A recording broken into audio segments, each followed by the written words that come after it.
study English language and we will start with the chapter sentences and phrases which is our chapter number 2. ठीक है, sentences and phrases में हमें करना क्या है, हमें ऐसा समझना क्या है, हमें जानना है कि सेंटेंस होता क्या है, ठीक है, बनता कैसे है, उसके कितने पार्ट्स होते हैं, ठीक है, एंड उसके बाद हम देखेंगे फ्रेज क्या होता है, इसकी डेफिनेशन क्या होती है, कितने टाइप के फ्रेज होते हैं और उसमें क्या क्या डिफरेंसेस होते हैं। ठीक, चलो अब हम स्टार्ट करते हैं विद सेंटेंस। सेंटेंस होता क्या है? अ sentence is a group of words that makes complete sense by itself.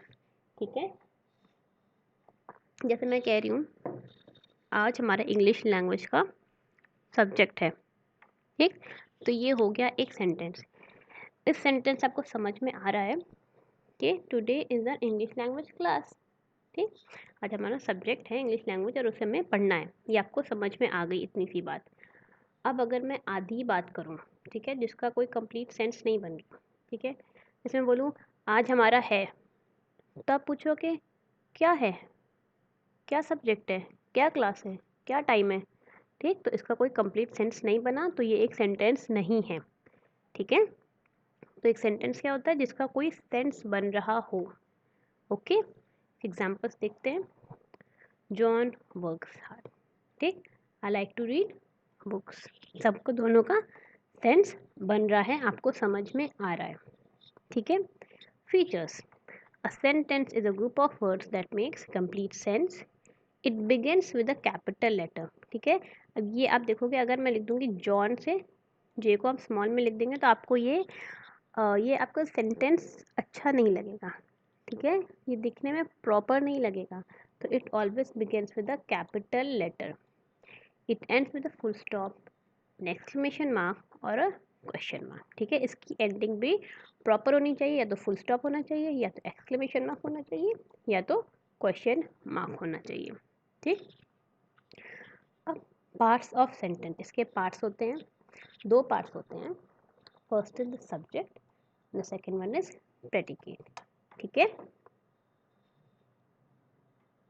Subject क्या होता है? सब्जेक्ट वो होता है first part of a sentence that names what the sentence is about. ठीक है, आप समझ लो सेंटेंस की जो जान होती है उसको कहते हैं सब्जेक्ट। ठीक है, जिसके बारे में वो सेंटेंस होता है उसको कहते हैं सब्जेक्ट। ठीक है, और प्रेडिकेट क्या होता है? It is the second part of a sentence that says something about the subject. ठीक है, तो हो गया मेन सब्जेक्ट। ठीक, सेंटेंस का मेन पार्ट है सब्जेक्ट। और प्रेडिकेट क्या होता है?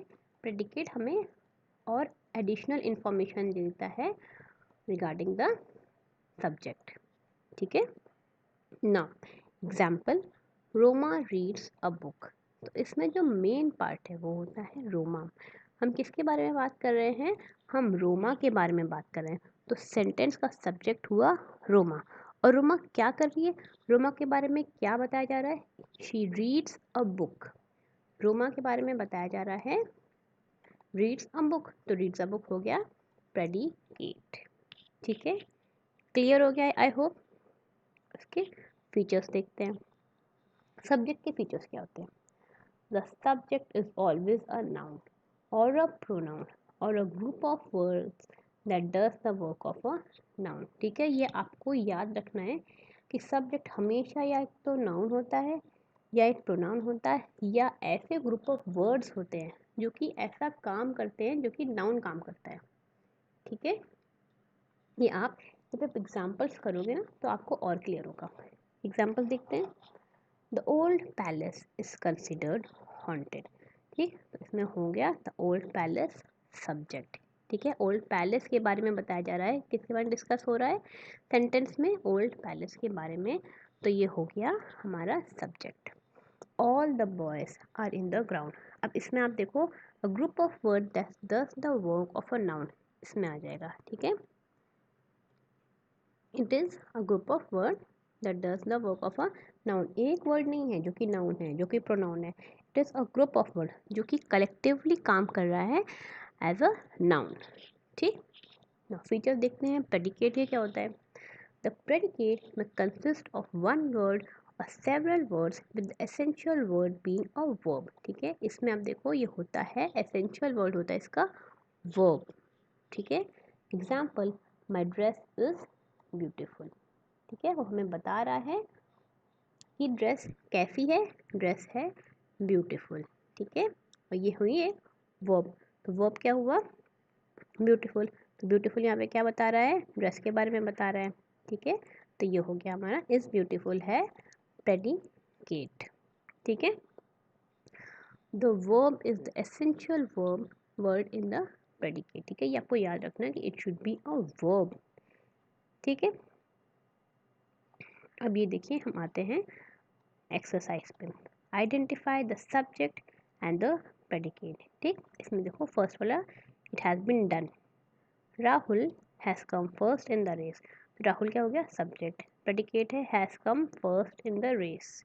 ठीक है, lazy boys come last, lazy boys हो गया सब्जेक्ट, कम लास्ट हो गया हमारा predicate.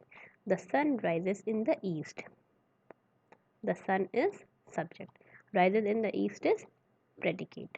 The foolish crow tried to be the peacock. ठीक है, अब आप इसमें कंफ्यूज मत होना, यहाँ पे मेन सब्जेक्ट है द फूलिश क्रो। ठीक है, क्योंकि फूलिश क्रो बनने की कोशिश किया पीकॉक, पीकॉक यहाँ पे सब्जेक्ट नहीं है, foolish crow is the subject. तो you have to be careful what is the subject of the sentence, what is the main point of the sentence. ठीक है, tried to be the peacock is the predicate. My parents and my brother have gone to the market. ठीक है, तो यहाँ पे क्या हुआ, my parents and my brother हो गया subject, ये हो गया predicate.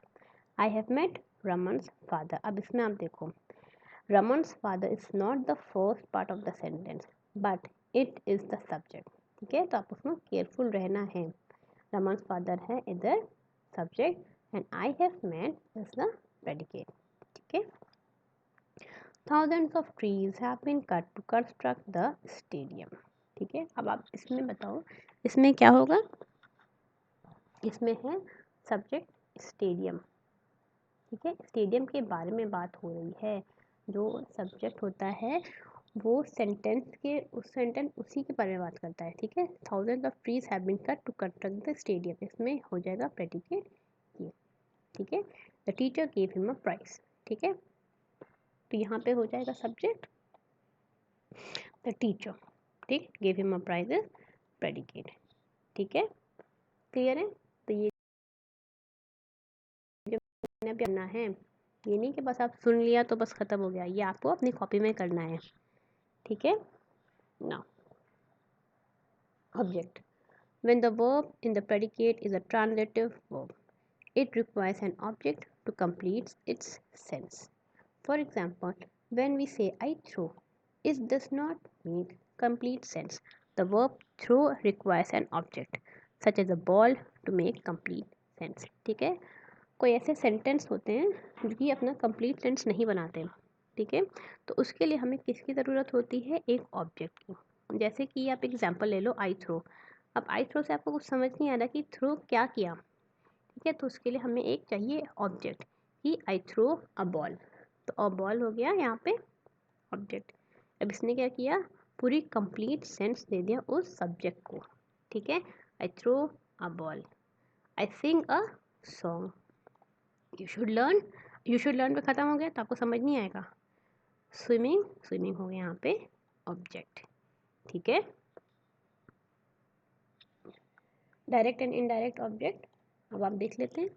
द टीचर गिव हुआ वर्ब, डायरेक्ट ऑब्जेक्ट यहाँ पे स्वीट्स टू द चिल्ड्रन। यहाँ पे देखो जहाँ पे दो ऑब्जेक्ट्स इन्वॉल्व है सेंटेंस में, तो उसमें से एक हो जाएगा डायरेक्ट ऑब्जेक्ट, दूसरा हो जाएगा इनडायरेक्ट ऑब्जेक्ट। ठीक है, ये हो गया वो डायरेक्ट ऑब्जेक्ट है, हमने क्या चीज़ दिया, जो मेन ऑब्जेक्ट हो वो है sweets to the children. Children भी यहाँ पे ऑब्जेक्ट की तरह एक्ट करेंगे मगर ये होंगे indirect object.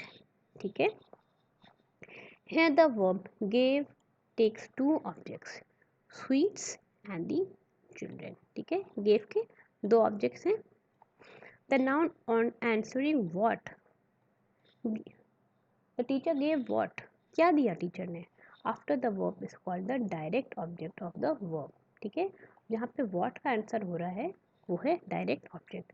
The noun naming the person for whom something is done is the indirect object of the verb. ठीक है, ये बता रहे हैं कि किसके लिए किया, क्या का तो आंसर मिल गया स्वीट्स, किसके लिए किया, टू द चिल्ड्रन, तो ये हो गया indirect object of the verb.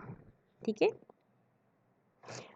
अब ये है B exercise, circle the direct objects and underline the indirect objects if any in the following sentences. अब ये अभी आप लोग क्लास वर्क में करके मुझे दिखाओ। ठीक है, मैं देखूंगी आपको समझ में आया है कि नहीं। ठीक, उसके बाद हम करेंगे द कॉम्प्लीमेंट। ठीक है, अभी आप लोग मुझे ये करके दिखाओ, direct object and indirect objects. ठीक है, first one has been done, जैसे कि आप बॉट अ साइकिल, क्या मंगाया, क्या आपने मंगाया, साइकिल, जहाँ पे क्या का आंसर हुआ वो है direct object. For my brother, किसके लिए, ब्रदर के लिए। ठीक है, अब सेकंड के बाद से 10 तक आपको करना है। ठीक, अब देखते हैं कॉम्प्लीमेंट क्या होता है। When the verb in the predicate is an intransitive verb, it requires an additional word or words meaning. The word or group of words required to complete the predicate is called a complement. ठीक, the baby was alert. People are in the hall. अब आप इसमें आपको समझ में नहीं आया होगा कि मैंने अभी क्या कहा, जो कि मीनिंग कंप्लीट करते हैं प्रेडिकेट के। ठीक है, जब जो प्रेडिकेट वर्ब होता है, ठीक, when predicate is an intransitive verb, ठीक, उसका भी ट्रांजिशन कंप्लीट नहीं हुआ है तो इसको एडिशनल वर्ड्स चाहिए होते हैं अपनी मीनिंग कंप्लीट करने के लिए। ठीक है, तो वो जो एडिशनल वर्ड्स हम देते हैं उसको हम बोलते हैं कॉम्प्लीमेंट। ठीक, intransitive verbs are those which do not have an object. अब यहाँ पे देखो, यहाँ पे ऑब्जेक्ट चाहिए था, ठीक है, प्रेडिकेट को, मगर इसमें कॉम्प्लीमेंट में आप देखो यहाँ पे ऑब्जेक्ट नहीं होगा। Intransitive verbs are those verb which do not have any object. यहाँ पे देखते हैं the baby was alert, alert हमने ऐड कर दिया मीनिंग। अब यहाँ पे आप देखो द बेबी वॉज पे अगर आप अड़क जाओगे तो इसका कोई सेंस नहीं बन रहा। ठीक है, मीनिंग कंप्लीट नहीं है, तो हमें बताना पड़ा बेबी वॉज क्या, वॉज अलर्ट। पीपल आर तो कोई मीनिंग कंप्लीट नहीं हो रही। ठीक है, तो पीपल कहाँ पे है, इन द हॉल। ठीक है, अब ये वाली भी आपको एक्सरसाइज करनी है। Circle the complements if any in the following sentences. First is Juhi acted well, the man seem tired, Mrs Sharma is very ill.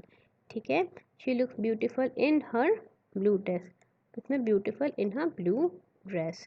ठीक है, we will sing a song, Ram is a polite child, the police caught the thief, John brought a wrist watch for himself. तो ये हो गया इन सब का complement. ठीक है, आपको मैं क्या होमवर्क दिया, क्लास वर्क दिया है, आपको बी वाला करना है, ए वाला मैंने आपका करा दिया है, ये आपको कॉपी में करनी है, और सी वाला भी मैंने आपका करा दिया है।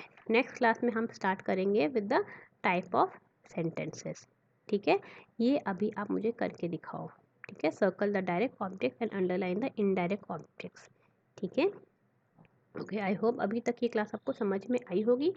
कुछ आपको नहीं समझ में आया होगा, make sure to make it clear. ठीक है, इंग्लिश लैंग्वेज में ऐसा नहीं होता कि आप अगर कुछ छोड़ दोगे तो वो नहीं, वो अपने से हो जाएगा, नहीं, आपको उसे क्लियर करना पड़ता है, नहीं तो हमेशा डाउट रह जाता है। ठीक है, ओके क्लास।